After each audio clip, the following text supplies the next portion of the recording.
Hi everyone, this is Professor Fernandez, and let's talk about lesson 3 in our Math Tool 5 course. So this lesson is about the cross product, and then later on we will also talk about equations of lines and planes. Quick little preview of the lesson. So we are going to talk first about, in the first module, about another method for, quote, multiplying two vectors, and this is called the cross product. So we will see shortly that the cross product produces a vector, not the number that we are familiar with from the previous lesson, which we get out of the dot product. So we're going to spend the rest of the lesson exploring applications of the cross product, which is how we're going to get to talk about planes and also a little bit about lines. So in the first module, we will talk about the cross product's definition and see that we can also use it to calculate angles between vectors. A little bit of a cautionary tale there that I'll give you that, there's a reason to prefer using the dot product to calculate an angle between the angle between two vectors, but we'll get there. We will also learn in the first module that the vector the cross product produces is orthogonal to the two vectors being crossed. So that's kind of neat. Remember we just talked about orthogonality in the previous lesson as something related quite naturally to the dot product. The second module, we will use the orthogonality fact to help us derive the equations of planes in 3 dimensions. Finally, in the third module, we will go back to all of this and kind of synthesize what we've done in the lesson to extract the equations of lines in 3 dimensions. So here's another one of these multivariable calculus in the real world applications, motivations, and what we're talking here about is torque. So again, I encourage you to read this if you're interested in the applications of what we're talking about in this course.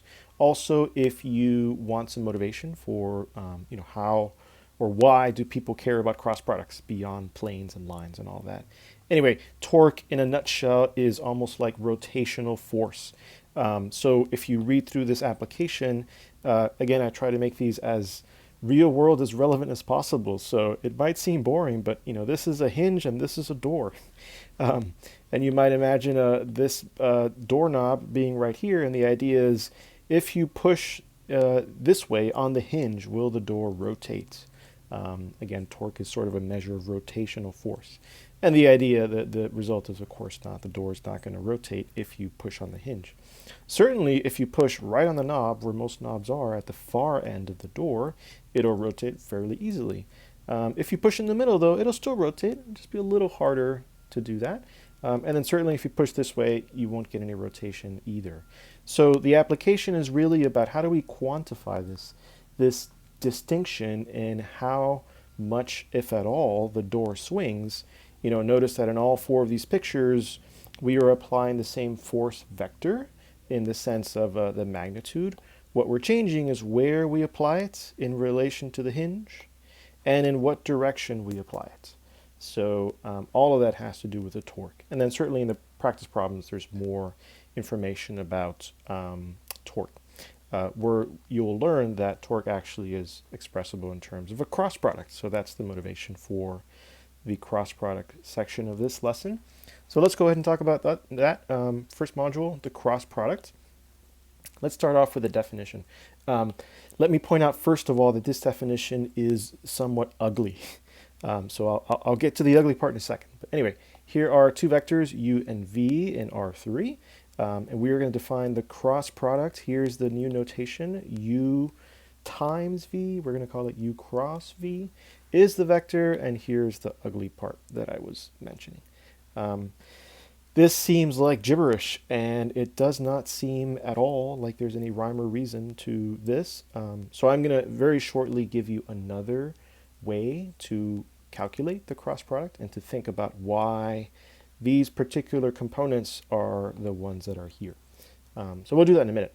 But ignoring this for the moment, just think of the cross product as another concept that is giving us something a little different than the dot product.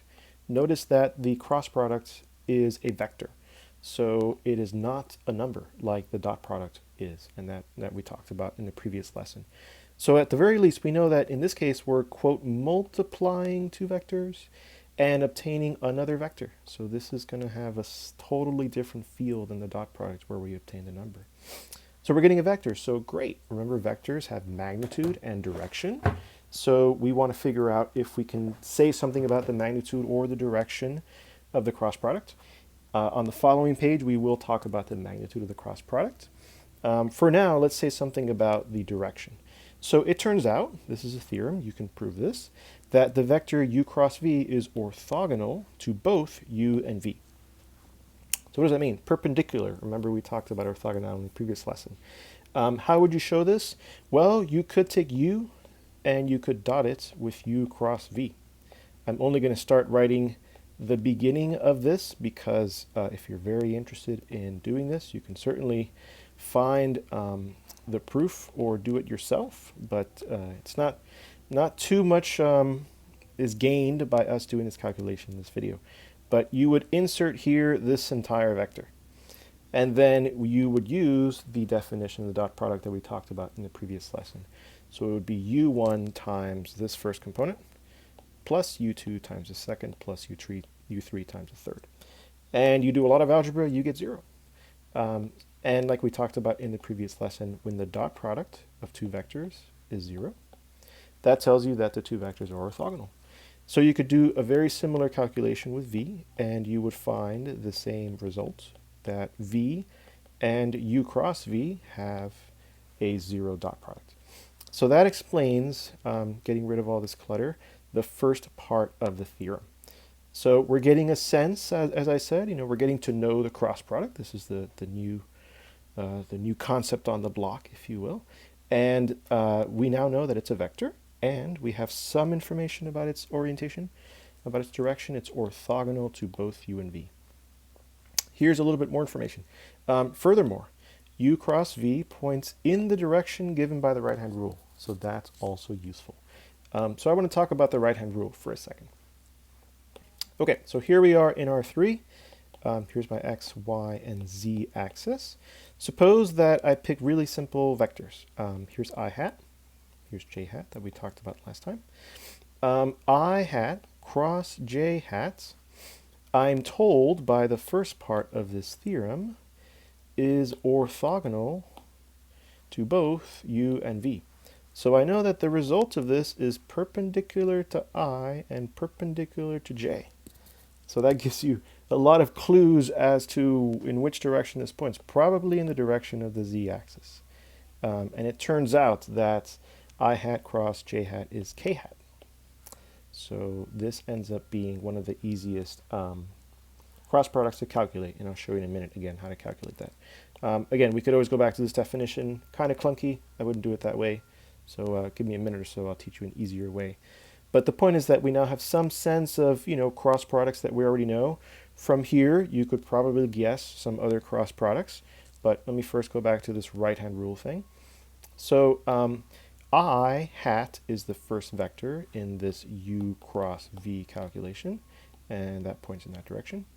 You can imagine, I'm going to try, we'll see how this works. I'm going to try drawing a hand. This is my depiction of a hand, not bad. So you can imagine the hand pointing with the fingers in the direction of I hat. And then j hat is the second vector in this cross product pair. So now you would fold, it's going to be tough. Let me see. You would fold your fingers in the direction of j hat. So there's the hand with the thumb sticking out, and that now points in the direction of j hat. The right-hand rule says that you're supposed to do this with your right hand. So this is meant to be your right hand. And then it says that if you do this process, you point your fingers in the direction of the first vector in the cross product, and then you curl your fingers into the direction of the second vector in the cross product. The right-hand rule says that the cross product itself, the result, points in the direction of your right thumb. So that is one of the reasons why we expected to have the result of I cross j be in the z direction. The fact that it is actually equal to k hat, meaning the vector 0, 0, 1. That's a numerical result, and again, I'll talk about that in a minute. Anyway, so I've tried to draw some right-hand fingers moving around with thumbs. So I did prepare a little Google search. This is an image on Wikipedia. And you can see that here is the A vector. And this is a fancier way of moving your fingers. Here is the B vector, and therefore A cross B would point in the direction of your thumb. This is A cross B. Again, notice that the right hand is being used here. So this is sort of a right hand rule, not a left hand rule. Great, so let's go back then and talk about how to calculate the cross product, a little easier.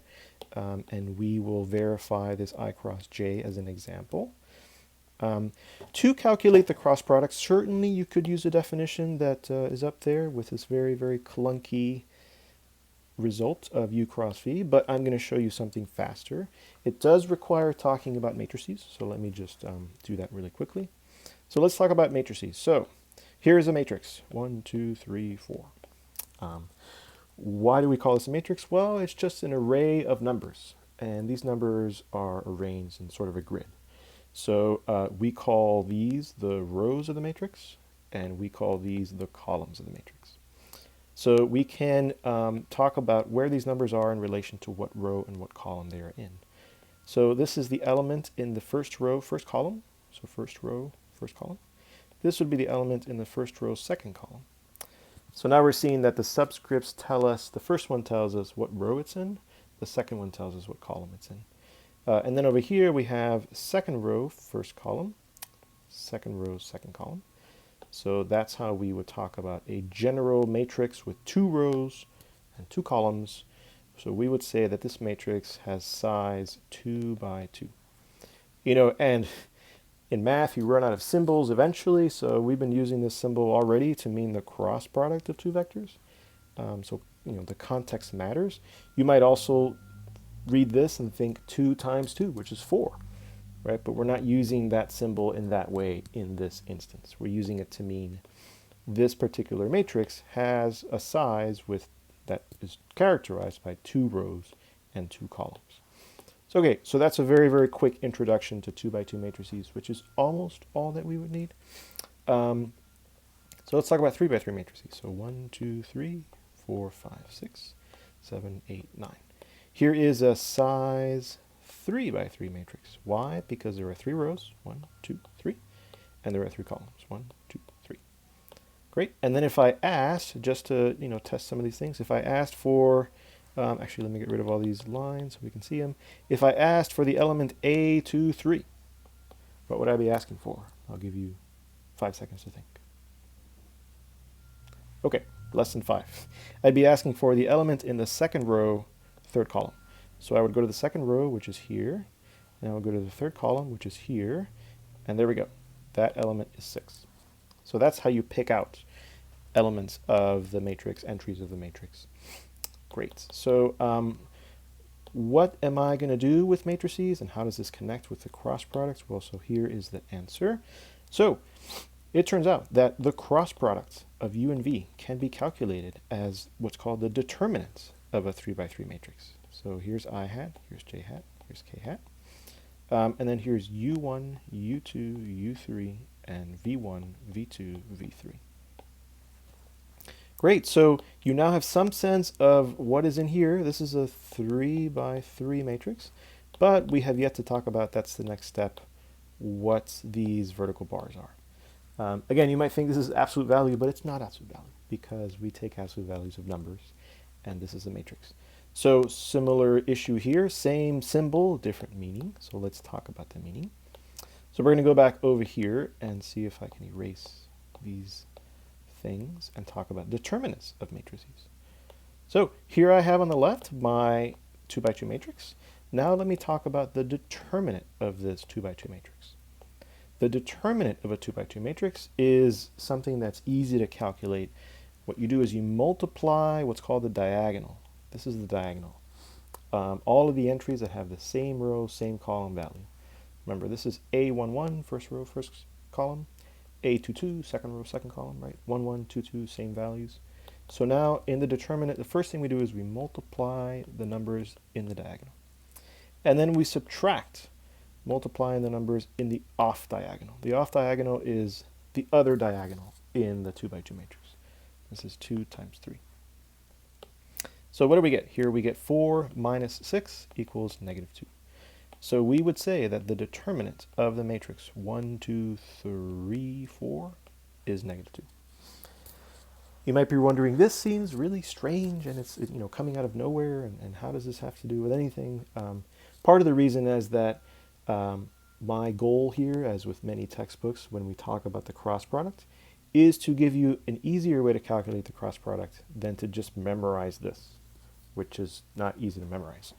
Of course, we're doing a lot now with matrices and determinants and all that, but fundamentally, determinants come out of solving systems of linear equations, which is something you probably have some experience doing.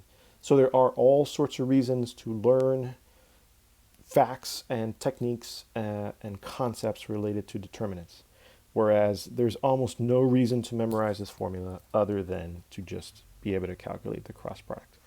So in putting in the extra effort you might think it takes to learn this, you are actually learning much more, especially if you go on and take linear algebra or ever come across a system of linear equations in a science class or something and have to solve it. Okay, so that's how you calculate the determinant of a 2 by 2 matrix.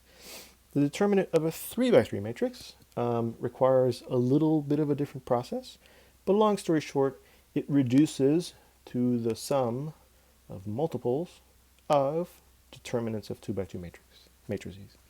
This is what I mean. So because we're only interested in the cross product here, this is what happens. The determinant of a 3 by 3 matrix is, I'm going to write it over here first, I hat times the determinant of, and here's what you do. You remove the row that I hat is in. You also remove the column that I hat is in. And then you write down the matrix, the submatrix, if you will, that results. U2, U3, V2, V3. Okay? And this first term is positive. And then you get alternating signs. So the next term is negative. And you go down the list, or to the right of, we go right on the first row, if you will. And now you do this again, but now you look at j hat. So you go to j hat, you remove the row it's in, you remove the column it's in, and then you write down the resulting submatrix, which is U1, U3, U1, U3, and then V1, V3, V1, V3. Great. And then alternate the sign. So here we were doing a minus, so now let's do a plus. And then we keep going in the first row. We remove the entries in the first row, that's where k is in, and the entries in the third column, that's where k, column that k is in. And then we write down the submatrix here. So this is U1, U2, V1, V2. Okay. Okay, so now you see that we have reduced the determinant of a 3 by 3 matrix to sums of multiples of determinants of 2 by 2 matrices. And up here we talked about how to calculate those determinants. So let's go ahead and expand this out and see what we get. So now if we apply our formula from before, we multiply the diagonals. That's U2 times V, I can't see. I believe that was V3, yep. So U2 times V3, we subtract the product of the off diagonals. So that's V2 times U3. And all of that is the x component of the cross product. And then minus, we are going to multiply here, U1 times V3, U1, V3, minus product of the off diagonals, V1, V1 times U3. That's j component. And then we add over here, similar, U1 times V2 minus V1 times U2, and that is k hat. Okay, so now you start to see this strange combination of u's and v's that we had for the formula. So let me try to move things around here so that we can compare. Okay, so there it is. So now I'm going to do this, and I'm going to duplicate it. It's going to look like a mess, but I'm trying to compare it to what our formula has. I'm going to put it right there. Great. So here's what we've calculated, and let's compare. So we have U2V3, there it is, minus U3V2. u3v2. Great, that's the right x component. And then we have this negative sign right there. So when that multiplies in and combines with that negative sign, we get a positive u3v1. There it is. And then we get a minus u1v3. u1v3. There it is. We got the right y component. And then what's left is u1v2.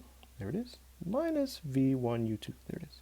So, long story short, this complicated formula for the cross product, the numerical vector that you get, can be obtained via, you might object, this is also a complicated process, but this very visual, at least, give us that, way of calculating the cross product. You do need to know some facts about determinants. That was the whole point of leaving all this white space on this page to teach you those. And we'll do an example in a minute. But this is what I wanted to mention with how to calculate the cross product. So, quick little recap. What have we learned? Well, we've learned that the cross product, first and foremost, is a vector. So you see the little vector symbols there. Second, we've learned that as a vector, it has a magnitude and direction. We'll talk about magnitude in a few minutes. In terms of the direction, it is orthogonal to both u and v. And it points in the direction given by the right-hand rule. So remember, that was my picture and that I showed earlier. And then lastly, we learned a different way to calculate the cross product than just memorizing that formula. And I will be illustrating this in the examples using this throughout. So we'll do that right now, actually. So let me erase some of this. And I think I had promised that I would show you that, in fact, I cross j is k. So let's do that. Actually, I'm going to leave that formula up. So that's our little formula. So let's do that as an example. So I hat cross j hat. Okay, so I'm going to put my I hat, j hat, k hat here. And then the vector I hat is 1, 0, 0. The vector j hat is 0, 0, 1.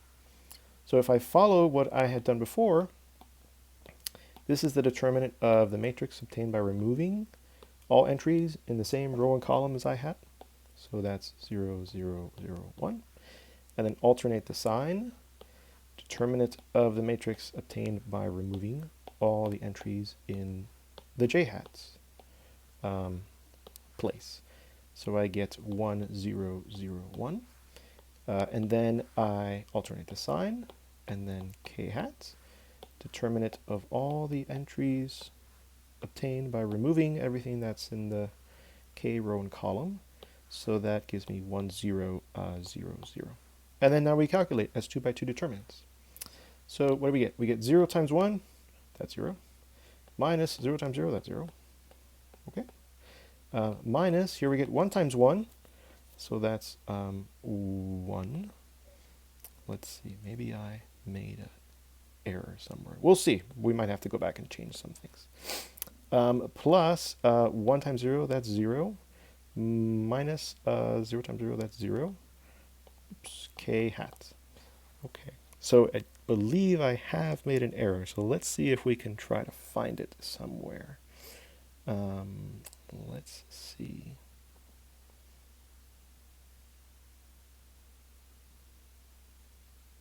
Oh, yes. The error I made was in the very beginning. You probably caught it already. So I'll try to erase not so much so that we don't lose a lot of the work that we did. The error I made was, in fact, an error right there, where I put in the wrong j hat. So j hat is the vector with components 0, 1, 0. What I had just put in was 0, 0, 1, which is actually k hat. So I could have left things and we would have gotten a result there. So here we are doing this again. So if I go and I remove the I hat row and column, I get 0, 0, 1, 0. Okay, so that changes things, but in the end won't make a difference. So I'll just change what's in here. Great. So then I go back and I do the j hat, so I remove everything that is in the place that j hat is in. So here I get 1, 0, 0, 0. Right? 1, 0, 0, 0. And that is going to make a difference. So now my first two components are 0. And then I go back and I remove the entries that are in the k hat places. So I get 1, 0, 0, 1. Great. So now we see that I get 0 times 0 minus 1 times 0. That's also 0. 1 times 0 minus 0 times 0. And here I get 1 times 1 minus 0 times 0. So the vector that results has no x component, no y component, and just 1 as the z component. So therefore, I hat cross j hat equals k hat. And actually, there's a nice little cyclic way to remember this. You can, based on the theorem we just talked about, visualizes as follows, or I'll also write down in a minute the cyclic way to see this. So here is I hat, here is j hat, and then here is k hat. So we have just seen, if you think about the right-hand rule, I won't try to draw the right hand anymore, but if you start with I hats and then you curl your fingers in the direction of j hats, then the right-hand rule tells you that the cross product, which is this, points in the direction of the z-axis. It turns out to be k hat, as we've just calculated here. You can also guess, educated guess at this point, that over here, if I start in the direction of j hat and I curl my fingers, right hand fingers, in the direction of k hat, my thumb will point in the direction of I hat. So you might conjecture that j hat cross k hat is I hat. And then there's another one in there to conjecture also. That turns out to be true. So here's a nice way to think about this. Here's I hat, here's j hat, here's k hat. And there's like a cyclic crossing going on here. That's a horrible arrow. I'll try that again. There's a cyclic crossing going on here. So what do I mean by that? If I find I hat cross j hat, I get k hat. If I find j hat cross k hat, I get I hat. And again, you can see that from this picture. And then finally, if I find k hat cross I hat, you get j hat. You can also see that from this picture again. So that is a nice just introduction to these elements of the cross product, the right-hand rule, how we calculate cross products using determinants, and the fact, as you see here, that the cross product vector is orthogonal to both of the vectors used to calculate the cross product. I'll do an example in a minute that has vectors that are a little more challenging, I should say, than the standard unit vectors, I, j, and k hats. But first, I've been promising to talk about the magnitude of the cross product. Now we know a lot about its direction, let's talk about its magnitude. So let's go off and do that. This is a theorem. If you're interested in reading a little bit more about where it came from, page 604 in the book, the Apex Calculus book, is the place to go. So what does the theorem say? This is going to tell us about angles, but it also tells us about length. So that's why it's here. So it says, let u and v be non-zero vectors in R3, and let theta between 0 and pi be the angle between u and v. We've seen this setup before. This is the same setup of the dot product theorem in lesson 2. Conclusion. The norm of u cross v, the length of that vector, is the product of the two norms times sine of theta. So, I don't want to prove this theorem here. What I want to do is just give you some, additional insight and information.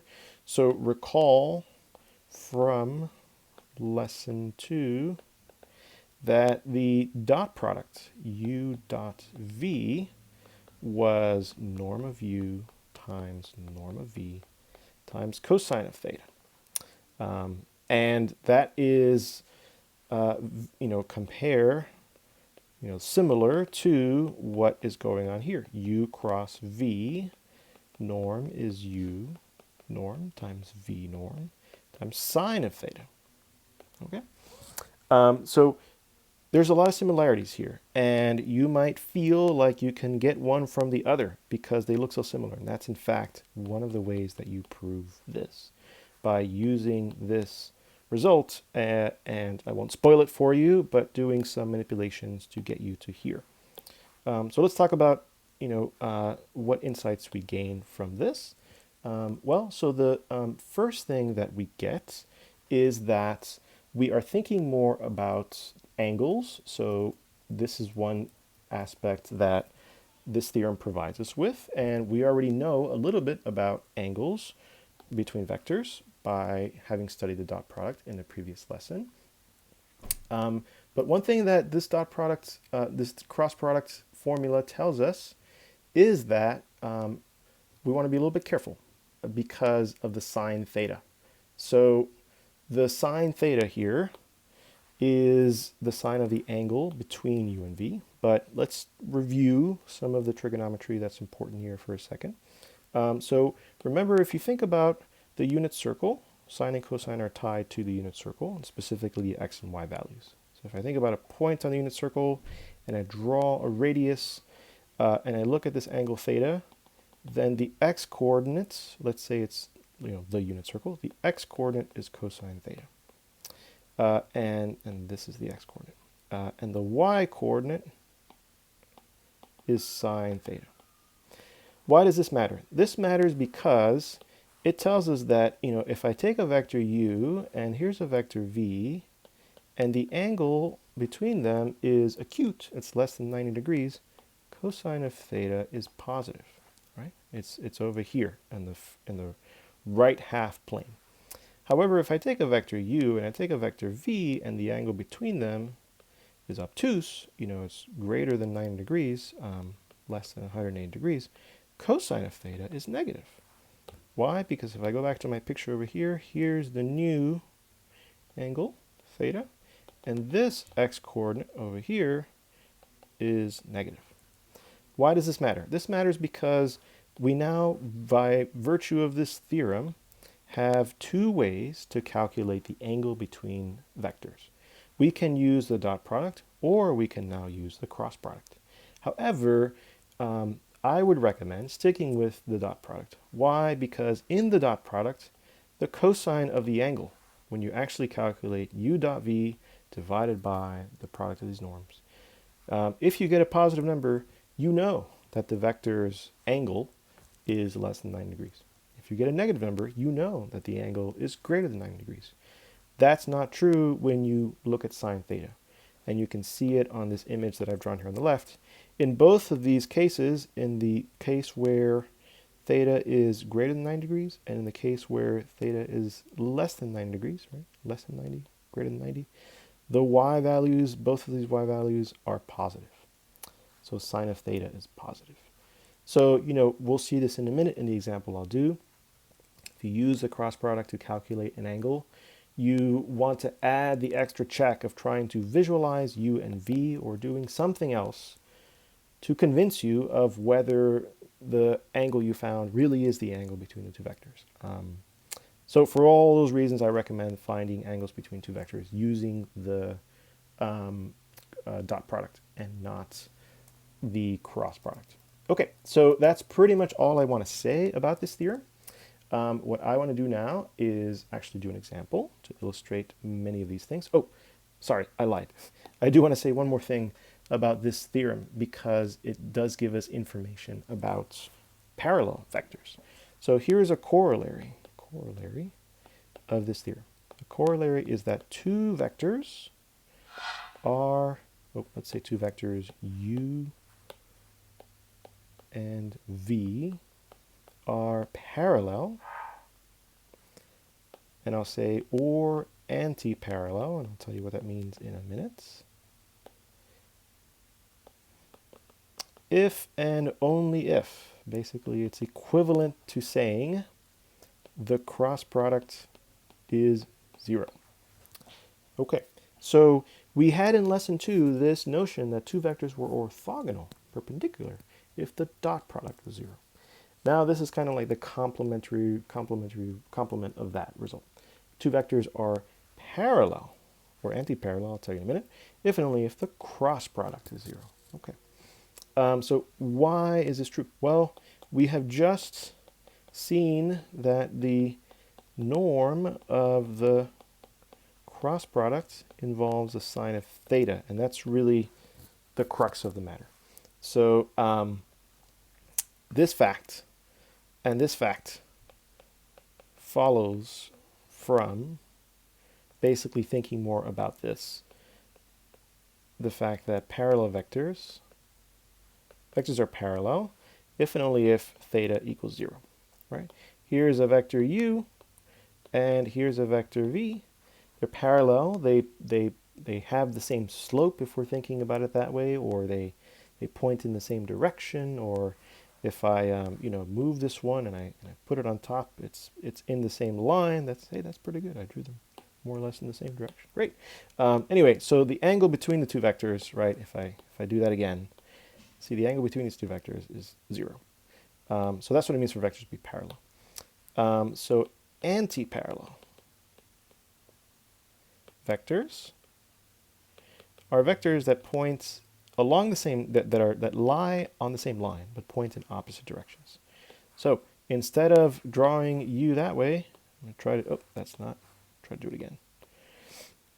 So instead of u pointing literally in the same direction as v, they still have angle 0. There's the 0 angle, but it points in the complete opposite direction. So that's an anti-parallel vector. And you can see that theta equals 0, theta equals pi is going to make sine of 0 and sine of pi equal to 0. So, and we had talked in a previous video, I believe it was lesson 2, that a vector with 0 length has to be the 0 vector. So you can put all these facts together to give you this corollary. So now we have a nice way to check whether two vectors are parallel. We can calculate their cross product. If we get 0, they're parallel vectors. And vice versa. If we know they're parallel vectors or anti-parallel vectors, then their cross product is 0. So again, that's a complement to what we had learned with the dot product in the previous lesson. Okay, so to finish up this video, let's bring everything together and just calculate a few things here. And then I'm also going to show you some additional websites that you can go to help you do this with some support, and then just to visualize these things a little bit. So first of all, let's calculate u cross v. So in this example, we're given a u, we're given a v, and I'm going to follow the same procedure that we had talked about earlier. I'm going to use the determinant version, so we don't have to memorize that clunky formula. Okay, and I'm going to speed things up a little bit here since we've done this now about 2 or 3 times. So I hat, I'm going to get this submatrix, and then alternate the sign, j hat. Oops, there's a j hat. I get this submatrix, alternate the sign one more time, and then I get k hat, and then I get this submatrix. Great, and then now I calculate the determinant of these 2 by 2 matrices. So I get 2 times -2, that's -4, minus -3, so that's +3. Okay, minus 1 times -2, minus 1 times 3, plus 1 times -1, minus 2. Okay, and then I just do the math. So I get -I hat, minus 5 minus, so plus 5j hat, and then minus 3k hat. So that is my u cross v vector. Okay, so let's calculate the norm. So the norm of this vector, that was number 2 of what I asked you to do. The norm here I'm just going to calculate as the usual definition, the square root of the sum of the components of the vector squared. So we get square root of 1 plus 25 plus 9, which gives us 34 plus 1, 35.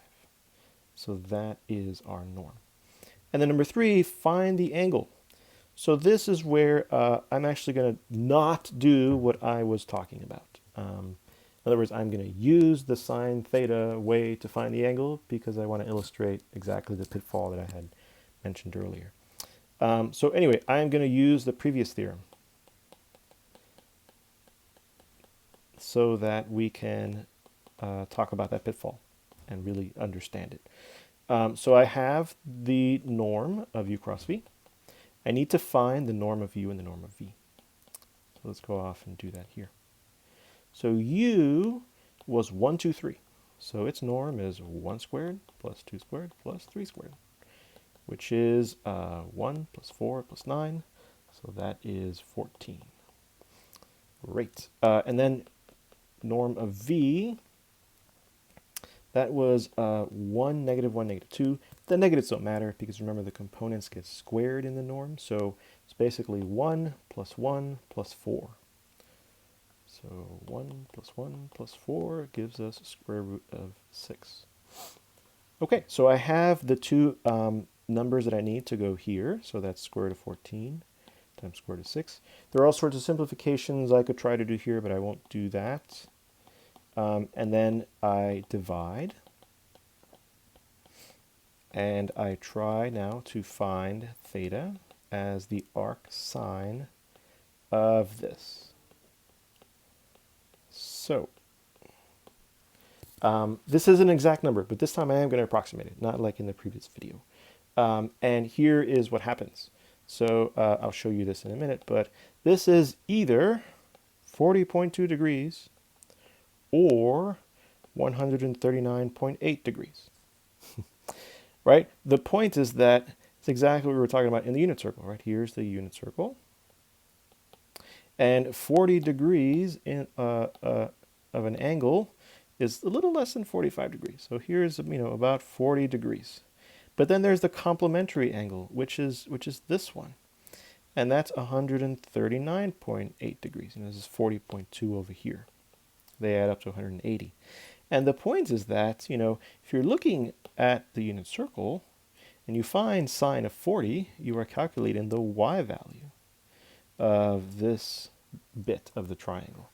And that is the same y value as if you calculate sine of 139.8. So if I go starting here to 139.8, and I go that way, so that this angle is 40.2. And you can see that I have exactly the same y value. Finding a good color for this, we'll stick with black.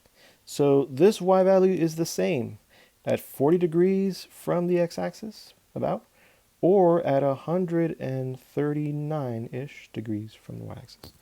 So how do we know which one is the case, right? What is the angle between vectors u and v? Is it 40 degrees or is it 139.8? We would not have had this issue if we did things using the dot product. So let me just show you how that would have resolved things for us. We can calculate u dot v. I will just fill in the calculations for you, and you can certainly do this if you'd like. 1 times 1 is 1. 2 times -1 is -2, so that's 1 minus 2. And then 3 times -2 is -6. So hence 1 minus 2 minus 6. So there comes the -7. And that's pretty much all you need to know. Because remember that the cosine of theta was u dot v divided by their norms.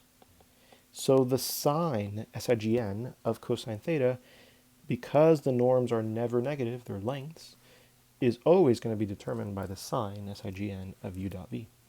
So our calculation here implies that the cosine of theta is negative. So that answers things for us. Like we had talked about a few minutes earlier, that tells us that the x-axis, that the x value of this on this unit circle, thinking about it that way, is negative. So the angle is the one that's obtuse. The angle is the one that's greater than 9 degrees. It has to be this 139.8. So that's what I'm going to circle as the angle between these two vectors. So now let me show you all of that very quickly to end the video visually. So I'm going to switch over to this. And first of all, I'm going to show you using the website that we had talked about, we had seen in the previous lesson, exactly the plot of these two vectors. And then go over everything we've learned about the cross product. So I'm just going to move things around. I'm going to point out first that this is a strange way to see the XYZ axis, but notice that, let me move things here so that X is still, let's see, X should be positive going this way. Great. And Y. Okay, great. So here we are. Great. So now this x-axis, pretend it's here, where the origin should be, right? So if we go this way, it's increasing x values. You see 0, 2, and 4. So that's basically here. And then if we go this way, this is increasing y values, 0, 2, 4. So basically, this is the normal x-axis, even though it says a y there. That's why I wanted to go over this. And this is the y-axis, even though it says an x right there. And then this is the normal z-axis. It goes positive upward.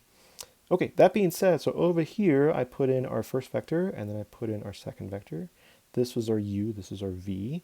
And then I clicked right here, cross product. So u cross v, and that's in green. So the first thing I want to do is I want to rotate this in a minute, and I will show you that, in fact, if you cross u, the blue vector, cross v, the red vector, and you use the right-hand rule, if you can imagine that your fingers are initially pointing in this direction, they curl into this direction, and your thumb will point in the direction of the green vector. So that illustrates the right-hand rule. Let me now illustrate the fact that it's perpendicular to those first two vectors. So you can see that I'm putting the red and blue vectors on top of each other, meaning I am finding the viewpoint from which the red and blue vectors lie on the same plane. And you can see that that green vector is just perpendicular to that plane. You know, that's a nice 90-degree angle. It's not less than 90, greater than 90, it's exactly 90 degrees. So again, this illustrates the fact that we had talked about earlier, which is that the cross product, the green vector, is perpendicular to both the vectors used to obtain it. In this case, u and v, the blue and the red vectors. Great. So that's just a visual. And then we can talk a little bit about the angle between the two vectors, right? So I'm trying to rotate things around here so you can see kind of u and v, and maybe this might be, if we look at it from up top, you know, you can see that if I try to, let's do it this way so that the red is horizontal, you can see clearly that even looking at the projection, so to speak, the vector u and the vector v, the blue and the red, respectively, are not at a 40-degree angle. That's not the angle between them. It is clearly greater than 90 degrees. So we can see, you know, of course, with the aid of a computer, an iPad, on a quiz or an exam or something, you probably would not be able to pull this up. So we need another way to make sure that the angle between the two vectors is less than 90 or greater than 90 degrees. And that was the idea with cosine, using the dot product. Okay, so last thing I want to do here is to go over here and show you that in Wolfram Alpha, you can actually type in cross product calculator like I did up here. And it brings up this little input box. So I put in the first vector, the second vector, and I hit compute. And then it just gave me all that I could ask for and more. I don't work for Wolfram Alpha. So the result here is the vector that we had obtained, -1, 5, -3. It also plotted it for me. You can't easily interact with this. You have to have some sort of plugin and things like that, but hence the reason I showed you the previous site. But at least it gives you some sense of what's going on. So again, the blue vector here is u. This kind of purple vector is v, and you can see also again that the angle between them is greater than 90 degrees. Over here it gives us the vector length. So this is what we had calculated, square root of 35. The rest of the information on this webpage I would ignore for our purposes. This is just plotting the u cross v vector in terms of spherical coordinates. We'll talk about spherical coordinates later in the course. And this is corresponding line segments. We are going to talk about equations of lines and planes later in this lesson, but not right now. Okay, and the last thing I put in here was just showing you arcsine of what we had calculated in terms of the third part of our example. And then this is indeed where I got this 40.2. So again, if you had just found the angle using the sine version of finding angles between two vectors, you would have been led to think that the angle between them is 40.2 degrees, when in fact it is not, as we saw with this visualization. Great, so I'm going to go back to the lesson and then quick little recap again, just to end the video. We talked about the cross products and a little application there. Hopefully you'll get a chance to read through it. We saw that the cross product is a vector, and its crazy components kind of make sense when thought about in this way, using determinants. We also saw that the result is orthogonal to both u and v, points in the direction given by the right-hand rule. And then we talked about some relationships, easy relationships to remember some of this stuff by, the standard unit vectors in R3. And then we saw that just like u dot v can be used to find angles, so too can u cross v, but talked a lot about the pitfalls and how using the dot product actually helps a little bit more. And the last thing we talked about is that we now have a complement to the orthogonality classification using dot products. We can classify vectors as parallel or anti-parallel using the cross product. And that's a nice little result. And then we did an example. So that's it for this lesson, and I'll see you in the second module.